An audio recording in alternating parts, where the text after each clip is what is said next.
आखिर भूकंप क्यों आता है? दोस्तों, आप सब ने भी अपने जीवन में कभी न कभी भूकंप के झटके महसूस किए होंगे और शायद आपको यह पता होगा कि अगर खतरनाक तरीके से भूकंप आ जाए तो यह बड़ी से बड़ी बिल्डिंग्स को सेकंडों में गिरा सकता है, जिससे काफी लोगों की मौत भी हो सकती है। लेकिन हमारा सवाल यह है कि आखिर भूकंप आता क्यों है? जानने के लिए वीडियो के अंत तक जुड़े रहें हमारे साथ।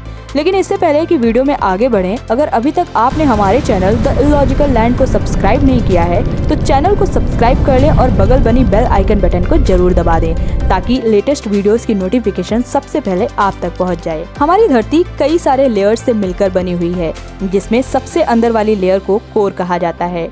धरती का यह भाग सबसे ज्यादा कठोर और सबसे ज्यादा गर्म होता है और साथ ही धरती के इनर कोर का टेम्परेचर 5000 डिग्री सेल्सियस तक गर्म हो सकता है। इससे ऊपर की लेयर आउटर कोर होती है, जो कि पृथ्वी के अंदर लिक्विड फॉर्म में मौजूद होती है। हालांकि इसका टेम्परेचर भी पृथ्वी के अंदर काफी ज्यादा होता है। इसके ठीक ऊपर होती है मेंटल लेयर और वही इसके ऊपर होती है क्रस्ट की लेयर, जो कि 30 से 50 किलोमीटर तक गहरी होती है।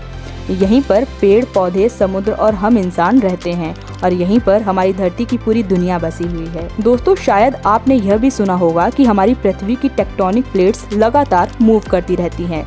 पृथ्वी की ये टेक्टोनिक प्लेट्स हर साल लगभग 100 मिलीमीटर तक मूव करती हैं।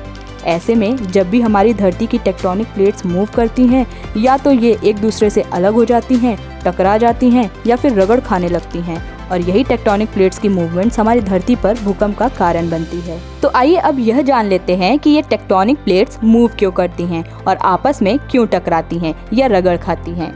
दोस्तों, दरअसल इन सब का कारण है धरती की कोर में होने वाली कन्वेंशन करंट्स की प्रोसेस।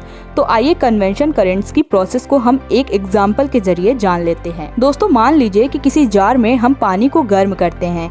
पानी को गर्म करने के दौरान पानी के नीचे का टेम्परेचर काफी गर्म होता है और नीचे के पानी के मुकाबले ऊपर का एरिया ठंडा होता है।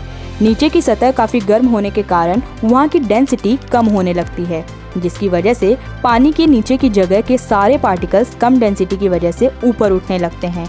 और ऐसा इसलिए होता है क्योंकि कम डेंसिटी वाली चीज ऊपर की ओर उठती है और ज्यादा डेंसिटी वाली चीज हमेशा नीचे की ओर आती है। तो ऐसी सिचुएशन में जब कम डेंसिटी वाले पार्टिकल्स ऊपर की ओर जाते हैं तो ये पानी में मौजूद ऊपर के ठंडे एरिया से जाकर टकरा जाते हैं, जिसकी वजह से ये पार्टिकल्स भी ठंडे होने लगते हैं और ठंडे होने की वजह से ये पार्टिकल्स नीचे की तरफ जाने लगते हैं।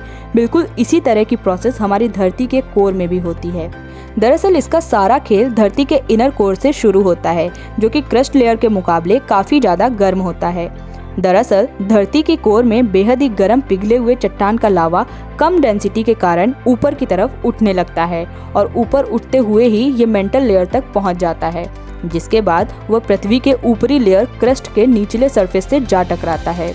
ऐसे में पृथ्वी भी क्रस्ट लेयर के ऊपर होने की वजह से काफी ज्यादा ठंडी होती है, जिसकी वजह से यह लावा भी काफी ज्यादा ठंडा होने लगता है और ठंडा होने की वजह से ये वापस नीचे की तरफ जाने लगता है। ऐसे में कम डेंसिटी होने की वजह से ये लावा पृथ्वी के कोर से ऊपर उठता है और ठंडा होकर नीचे गिरने लगता है। ये प्रोसेस पृथ्वी के अंदर लगातार चलती रहती है। यही कारण है कि धरती की मेंटल लेयर लगातार फ्लो करती रहती है, यानी मूवमेंट करती रहती है। इसी मेंटल लेयर के ऊपर हमारी धरती की सभी टेक्टोनिक प्लेट्स मौजूद होती हैं। ऐसे में मेंटल लेयर के मूवमेंट्स के कारण ही धरती की टेक्टोनिक प्लेट्स तैरते हुए मूवमेंट करती रहती हैं। दोस्तों, गर्म लावे के ऊपर उठकर ठंडा होकर कोर की तरफ जाने वाले साइकिल को कन्वेंशन करंट्स कहते हैं और इसी कन्वेंशन करंट्स के कारण ही हमारी धरती की टेक्टोनिक प्लेट्स या तो आपस में टकराने लगती हैं या फिर रगड़ खाने लगती हैं। उस टकराव या रगड़ के कारण जो वाइब्रेशन धरती में उत्पन्न होता है, उसको ही हम पृथ्वी पर भूकंप आना कहते हैं।